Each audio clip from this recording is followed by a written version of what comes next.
Sabe, contando com as vezes falhas de hoje, essa deve ser a 7ª vez que eu tento gravar isso daqui. Fora o tempo que eu fiquei pensando no que dizer e, talvez mais importante, como dizer. De repente, o que me falta é um coach.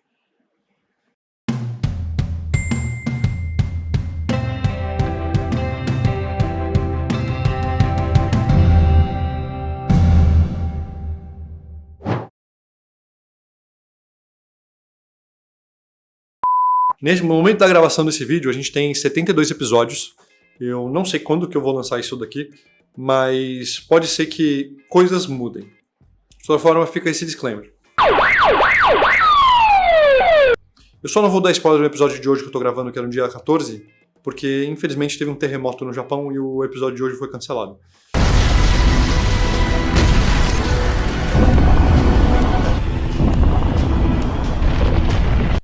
Eu espero que estejam todos bem. Muitos já tentaram me dar conselho. Todos falharam. Tá pensando o quê, filho? Rapadura é doce, mas não é mole, não. Nenhuma dessas pessoas era um coach definitivo. Um coach definitivo, como a Attack on Titan. Um coach para acabar com todos os outros coaches. Tá bom. O que é um coach? Se a gente for ver a definição do Wikipedia, coach é aquele que ajuda um aprendiz ou um cliente a atingir um objetivo pessoal. Eu achei que era casaco. Tá bom, esse é o coach. O coach basicamente é um cara que ele ajuda a cumprir seus objetivos. E aí você tá pensando, provavelmente, tá bom, mas como é que raios um anime vai me ajudar a cumprir meus objetivos? O entretenimento é uma ótima forma de passar informação. Dá pra discorrer muito sobre esse assunto. E encher de exemplos, destrinchar de como é que isso é feito. Mas eu não vou fazer isso agora. Para esse vídeo, eu só quero que a gente fique na mesma página que é: o entretenimento é capaz de passar uma lição de vida importante. E Attack on Titan tem várias lições. Na superfície, Attack on Titan tem uma premissa interessante, mas por si só não é nada revolucionário. Basicamente, um novo predador surgiu e ele devora humanos. São eles os Titãs. O que sobrou da humanidade se encontra refugiada dentro de muralhas gigantes. 100 anos se passam e a gente tem uma aparente paz e uma nova sociedade vivendo ali nos confins da muralha. Logo, a gente conhece os nossos protagonistas: Eren, Mikasa e Armin, cada um deles com as suas personalidades bem distintas. O Eren é briguento, ele defende com garras e unhas aquilo que ele acredita e os amigos dele. O Armin, por outro lado, ele é mais sonhador, ele é tímido, ele é um nerdão, basicamente. E a Mikasa, a personalidade dela, principalmente nesse começo, é basicamente ela ama o Eren e ela é fodona. E ela, é aquele protagonista mais silencioso e dark, tipo o Sasuke. Bom, cara, a gente tem aí uma configuração sólida de shonen de batalha. A gente tem a turminha, que a gente vai acompanhar a jornada dela enquanto eles estão nessa fase mirim, e a gente vai ver a galera mais preparada e como eles vão se tornar e quais são as etapas desse processo. E a gente tem uma ameaça clara, a gente tem uma espécie de vilão, os Titãs, e esse objetivo de reconquistar o terreno da humanidade para que eles reconquistem também a sua liberdade. Tá, então a gente tem um conflito e a partir dele a gente já começa a criar a expectativa. Só que falta, de certa forma, uma urgência. E aí, pá, Titã Colossal chuta a muralha. O caos se instaura. E aí as coisas em Attack on Titan, elas se provam não serem tão fofas como elas poderiam ser a partir dessa configuração. A casa de Eren colapsa e os escombros caíram em cima da mãe dele, que está soterrada. Desespero. Aí a gente corta pro Hannes, que é um policial beberrão que nunca se mostrou muito útil.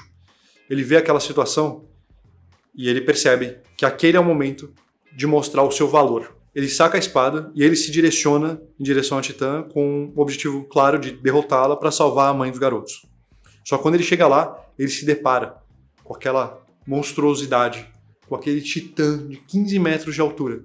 E ele congela, ele trava, ele não consegue se mover. Ele percebe naquele momento que ele não está no nível necessário para ganhar daquele desafio. Mesmo que ele esteja com vontade, mesmo que ele tenha toda essa determinação dentro dele, ele percebe que, sem a habilidade, o máximo que ele vai conseguir fazer é adicionar mais 1, 2, 3 vítimas. Então, ele reduz o prato que ele quer abocanhar, ele guarda as espadas, agarra os garotos e ele sai de cena. O Eren e a Mikasa ficam batendo nas costas dele, chorando, enquanto eles veem a mãe dele sendo retirada dos escombros pelaquela titã gigante e sendo devorada. E a gente vê respingos pela tela enquanto os créditos sobem. E o narrador, o Armin, ele relembra para todos nós como eles são envergonhados ali dentro das muralhas pelos titãs. Tá bom, até aqui ok, assim, a gente tem vários personagens de anime e não anime que tem um passado familiar trágico. Isso é quase um requerimento em super-herói, inclusive. O Batman tem um passado trágico, o Superman, o Homem-Aranha, e assim vai. Andrei, cita mais algum, só pra adicionar caldo. Eu não curto ler disso. Assim. Então tá bom. Só que a forma que Attack on Titan ele apresenta essa tragédia familiar, ela é muito crua e ela é muito sofrida. E constantemente ele vai gerando expectativa em você, você tem a expectativa de que o Hannes, ele pelo menos ele vai oferecer uma luta, uma resistência, e ele falha miseravelmente. Ali a gente tem uma lição clara, que eu já meio que falei isso, mas vou falar de novo, a determinação ela não é suficiente, falta habilidade, faltam ingredientes ali para que você consiga cumprir com o seu objetivo. Beleza, anos se passam.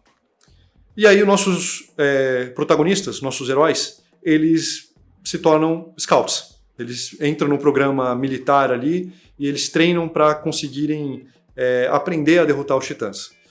O corpo militar ele é treinado para isso, certo?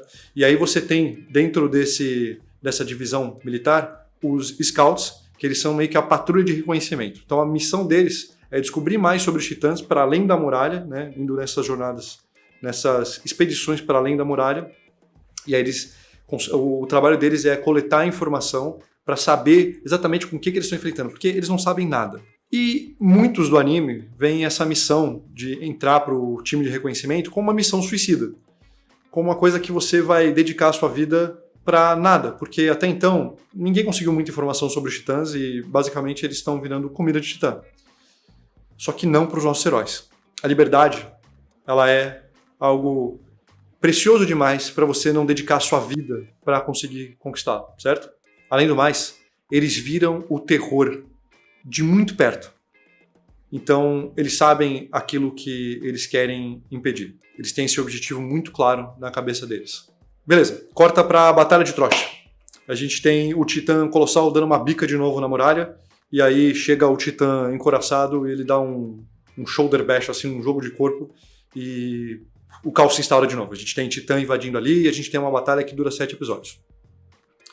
O Eren, rapidamente, ele se posiciona. Ele vai direto para enfrentar o Titã Colossal, aquele vilão que por anos ele ficou treinando para conseguir chegar na habilidade, para finalmente ter esse momento. A audiência, a gente viu esse evoluir do personagem. E aí ele chega no topo da muralha. Ele se posiciona, a gente tem um shot incrível ali, uma cena congelando, mostrando o embate dos dois, a troca de olhares.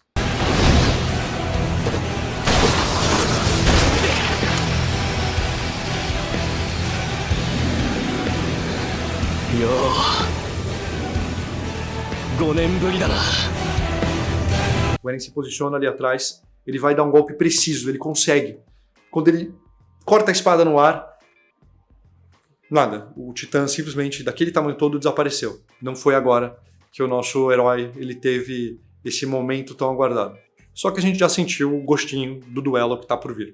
A batalha continua. O Eren pode não ser o cara mais habilidoso, mas ele é certamente o mais confiante ali, o mais determinado. Então ele consegue ótimos resultados. Até que ele vê um dos caras do esquadrão dele, um desses que não é tão capaz como ele, sendo devorado por um titã anormal, que pula e pega ele no ar. Aquilo enfurece o Eren. E ele enxerga sangue. Ele vai com tudo, de forma assim, totalmente inconsequente, para se vingar desse amigo dele.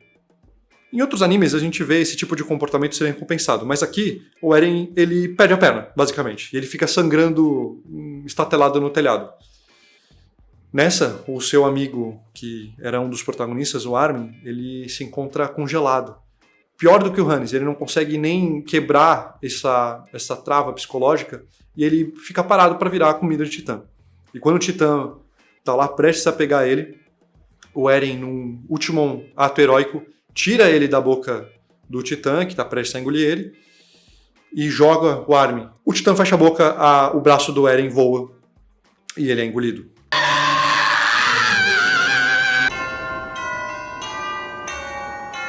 Macabro. Aqui a gente vê que habilidade e determinação não é suficiente. faltam outros ingredientes, como conseguir avaliar a situação com frieza para tomar a melhor atitude. E aí que temos, ao invés do nosso protagonista ser bem sucedido na sua missão de salvar seus amiguinhos, ele tá morto.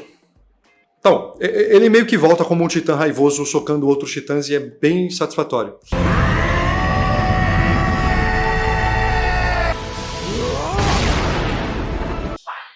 Spoiler.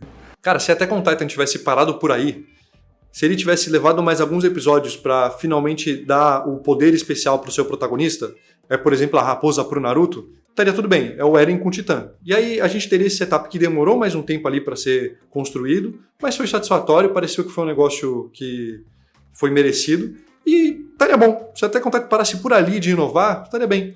Só que não é o que acontece. Além de ter várias alegorias de como o medo do desconhecido faz com que as pessoas desse universo tomem atitudes bem terríveis e questionáveis, ele continua inovando na sua estrutura e brincando muito com a expectativa da sua audiência. Inclusive, já na primeira temporada, a gente tem um gostinho maior do pano de fundo político ali que acontece e de quão intrínseco a relação desses personagens e diferentes grupos políticos interagindo entre si, meio à la Game of Thrones. Mas isso cabe pra um outro vídeo inteirinho sobre isso, porque eu já vou falar bastante. Caralho, o maluco é brabo. Porra! Vamos focar aqui nessa coisa de quais ingredientes é preciso pra você chegar no coach absoluto, definitivo, que é Attack on Titan. Corta pra vários episódios lá pra frente e a gente tá numa missão pra lá das muralhas, uma dessas expedições dos Scouts, e a missão deles é adentrar dentro da floresta. E eles estão sendo perseguidos por uma titã fêmea, que aparece ser outro Titan Shifter, assim como o Eren. O Eren quer enfrentar ela. Os seus instintos internos gritam isso. Ele precisa enfrentar ela. Ele é o único, afinal, capaz de oferecer frente para ela. Ele também consegue se tornar um titã, afinal. Só que o esquadrão dele suplica para que ele não faça isso. Para que ele confie nas habilidades deles, na habilidade de seus companheiros, e continua com a missão que ele tem pra frente. E nessa, o Capitão Levi, que é o cara mais foda desse universo em questão de combate, ele dá umas palavras muito esclarecedoras pro Eren. Ele fala: faça o que quiser, garoto. Todas as minhas vezes em situações como essa, eu nunca sabia qual seria o resultado. É sempre uma aposta. Procure apostar direito. Eu tô super parafraseando aqui, tá? Mas o que ele disse significou isso. Tá bom, Levi, você podia ter sido mais encorajador. E claro, mas não, né? Aqui é Attack on Titan e você tem essa pílula filosófica aí. O Eren decide, então, acreditar em seus companheiros. E aí eles começam um ataque coordenado. Eles são incríveis. Esse pessoal é um esquadrão mais velho. A gente foi introduzido alguns episódios antes para eles. A gente conheceu a personalidade de cada um deles. Eles eram o que pareciam ser os Jonins daquele universo, né? O que era o Kakashi, o que era o Guy. E então eles começam um ataque incrível. E eles conseguem, eles são muito bem sucedidos. A Titã Fêmea fica coada, indefesa. Ela fica se protegendo ali e eles parecem ter tudo sob controle. E aí eles conseguiram encurralar a Titã Fêmea. Eles fizeram um ataque coordenado e eles cortaram as axilas dela, eles fizeram com que ela recuasse e ficasse de costas contra a árvore. Eles tinham a situação absolutamente sob controle, era o que parecia, pelo menos. E o Eren, enquanto ele vê aquilo, ele aprende a sua lição. Ele aprende que ele não está sozinho nessa. E ele pode contar com os seus companheiros. Só que Attack on Titan. E essa lição que ele aprendeu, esquece. Esse esquadrão todo, ele é pisoteado, trucidado, ele leva tapa, todos eles são mortos como se fossem pernilongos. Com uma mega insignificância. E a gente vê aquela cena horrível. Acabar com a sua nuca! Pedra, rápido!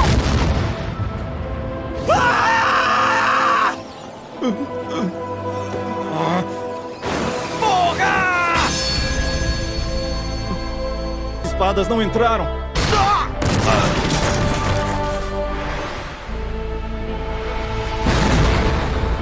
Aquela expectativa que a gente criou de ver esse pessoal crescendo e fazendo com que eles adotassem cada um desses mirins, né, como aconteceu em animes como o Naruto, esquece isso. Aí Eren percebe, ele esquece a lição e ele percebe que ele precisava, na verdade, era seguir com seus instintos.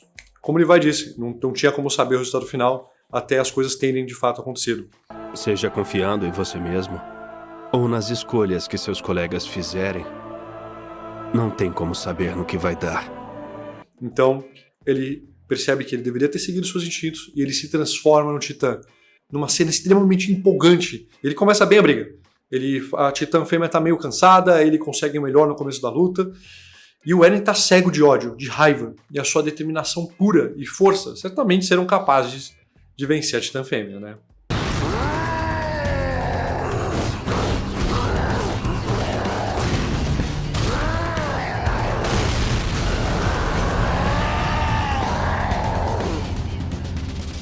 E assim, para nós, a audiência, se aquele conflito se resolvesse ali, já estaria extremamente satisfatório. A gente não iria sair com a sensação de que aquilo foi fácil e iria parecer um conflito que eles tiveram que trabalhar para conseguir obter vitória e houve sacrifícios. Só que aqui é Attack on Titan.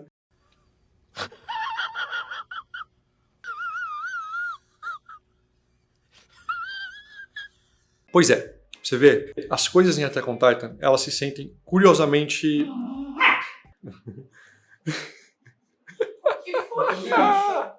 Você vê, as coisas em Attack on Titan, elas se sentem curiosamente reais. É estranho falar isso. De alguma forma, esse desenho japonês, com titãs pelados e fazendo a arminha do Bolsonaro, cristais mágicos e fazendo a Silly Walk do Monty Python, de alguma forma essa combinação mágica, ela ainda assim dá um jeito de parecer realista. E eu acho que é por conta da burocracia que a gente tem nesse mundo. As coisas não são fáceis. Caramba, a porra do gás acaba. E acabou, você se ferrou, entendeu?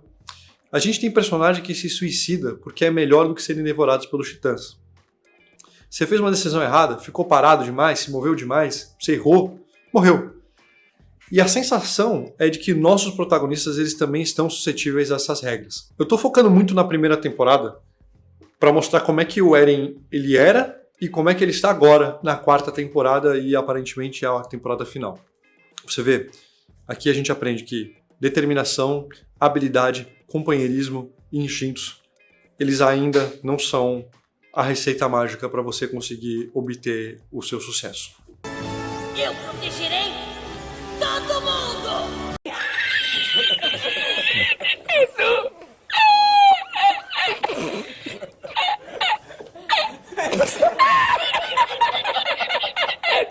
E foi preciso que a gente, a audiência, ela visse como as coisas são nesse universo para que a gente consiga absorver melhor esses ensinamentos. Cara, em qualquer outro anime, o herói ao se deparar com uma tragédia dessa e perder o seu melhor amigo ou ver um massacre desse ocorrer diante dos seus olhos, ele é tomado por um sentimento de raiva, de injustiça, de ódio. E o que acontece? Super Saiyajin. Ele vira Super Saiyajin. Ele solta a raposa de 9 caudas, ele ganha o Hollow anterior, desperta o sétimo sentido. E é isso, cara. A audiência, ela quer ver justamente isso, ela quer ver a retaliação. A gente quer que o vilão seja destruído diante dos nossos olhos. A gente quer que ele seja humilhado. Olha a quantidade de mal, assim, de dor e sofrimento que ele fez. Isso seria muito satisfatório, não é? Só que Attack on Titan não é um coach qualquer. Ele não quer que você sinta um sentimento prazeroso, mas momentâneo, fugaz. Não, Attack on Titan é um coach que ele quer que você não se distraia com um docinho delicioso do protagonista descendo o cacete no vilão. Então aqui, o seu protagonista, quando ele age de forma irracional, ele não é recompensado derrotando o vilão e salvando o dia. Ele é recompensado perdendo a cabeça, literalmente, no caso, e sendo engolido. Só que na quarta temporada, a gente vê um Eren bem diferente. A gente vê um Eren que, aparentemente, aprendeu essa lição. Qualquer que ela seja ainda, né? O que eu acho que ele aprendeu? É que pequenas distrações que alimentam um desejo fugaz são fúteis e não servem para cumprir o seu objetivo. Aqui a gente tem um Eren frio, calculista, manipulador, distante, pragmático. Ele vai direto ao ponto. A gente tem um episódio, para mim, o melhor episódio da série, que quase inteiro ele conta o diálogo entre o Reiner, o que é o Titã encoraçado, e o Eren. E que havia manipulado um garoto de Marley para marcar esse encontro sobre o pretexto de que ele e o Reiner eram amigos antigos. E, bom, de certa forma, eles eram, né? E esse diálogo ele é muito importante. Após a gente passar alguns episódios entendendo o que é Marley de fato no final da terceira temporada, e agora na quarta temporada, tendo passado inteiramente em Marley, e entendendo a história pelos olhos dele e com personagens novos, que quase que parece um novo anime, e isso é um conteúdo inteiro para um outro vídeo, essa coisa cíclica de como ela é trabalhada aqui. Essa visão maniqueísta que é apresentada no comecinho do anime, ela é desconstruída. Ele coloca vários tons de cinzas nessa narrativa toda. E nesse diálogo, a gente tem o Eren aparentemente aceitando o Reiner. Ele entende ali de que o Reiner, ele era que nem ele. O Reiner era um cara que ele estava buscando a paz, ele estava buscando a liberdade para o seu povo. Ele estava buscando ser o salvador, ser o herói. Eu só queria ser um herói. Eu queria ser respeitado. Foi minha culpa. Naquele dia, sua mãe foi comida por um titã por minha culpa! Não muito diferente do que o Eren estava tentando o tempo todo na sua própria jornada. Ele até fala ali que ele entende que a culpa da mãe dele ter morrido não era do Reiner. Era uma culpa da situação. Então se era para salvar o mundo, não tinha jeito, não é? Crianças que não sabiam de nada. Vocês eram muito novos. O que vocês podiam fazer? Não é, Reiner? Sei o quanto. Esse diálogo parece que o Eren ele vai ser acolhedor. E que ali, se de repente podia ser um momento Naruto, de tipo, ei, a gente se odeia, mas junte-se forças a mim. Exato. Na verdade, você é igual a mim. Você nunca conheceu seus pais. Venha para o meu caminho e corrija os erros que cometeu.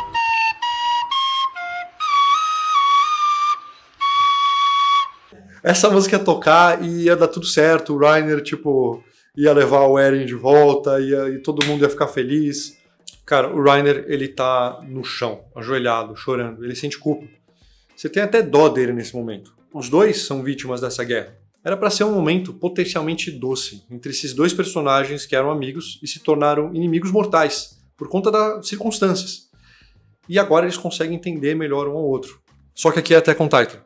E no fundo a gente já sabia. A gente sabia. Até porque esse episódio todo, ele tem uma trilha sonora que vai progressivamente ficando mais tensa. E ele é editado com os discursos de um personagem ali no anime que dá pra, enfim, entrar bastante no detalhe pra falar sobre essa coisa cíclica, do discurso maniqueísta, dessa coisa da guerra ao terror, mas isso fica pra outro vídeo.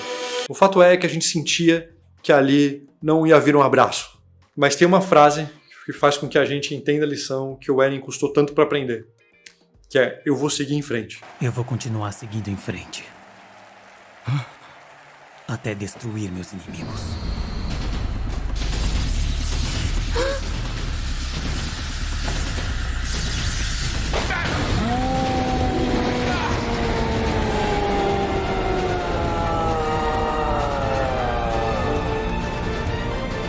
Seguir em frente, independentemente do que há no seu caminho. Só que faça isso de maneira inteligente. Pense, seja calculista, equacione todos os elementos. Sentimento, empatia, são distrações que fazem com que seu objetivo não esteja claramente diante de você. Para você seguir realmente em frente, você precisa estar disposto a fazer essa conta, essa matemática. E enquanto a gente, enquanto audiência, pode achar o máximo, o Eren ele está finalmente sendo o autor de tanta retaliação e conseguindo fazer com que o povo de Marley, né, os titãs, eles sofram a retribuição.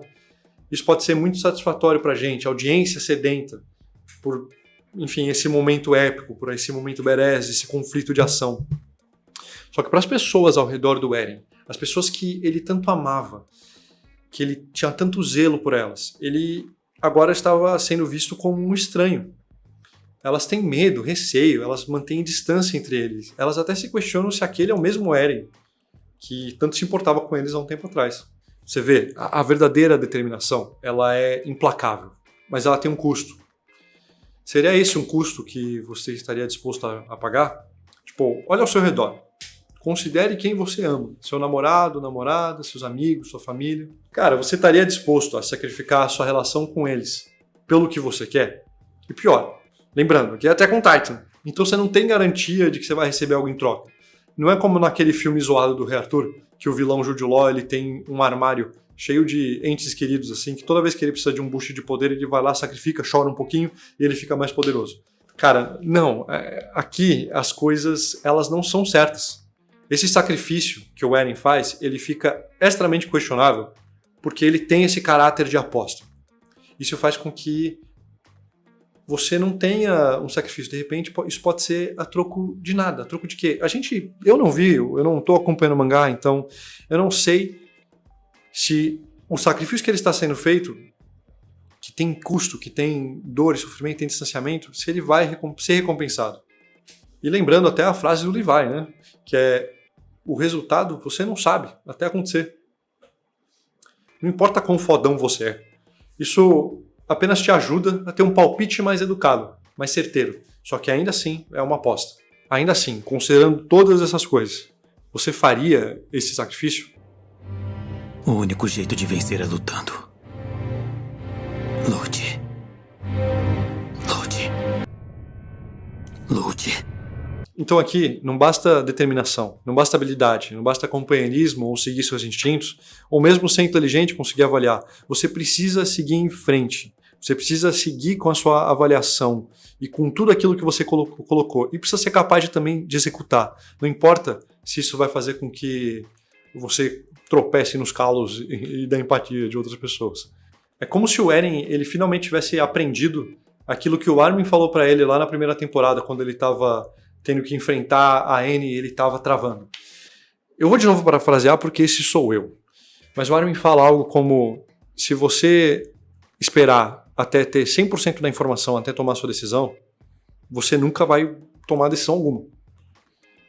Aquele que não tem disposição para sacrificar nada, que não está disposto a sacrificar nada, ele nunca vai conseguir cumprir nada que seja relevante. エレン、前にジャンに言ったことがあるんだ。何も捨てることができない人には何も変えることはできない。化け物をしのぐために必要なら人間性さえ捨てる。それができる者が勝つ。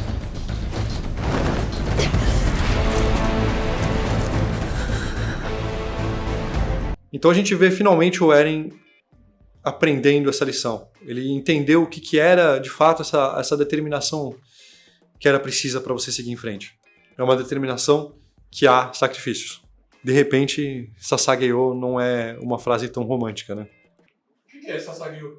Sasageyo, Sasageyo. Até contar que é muito foda.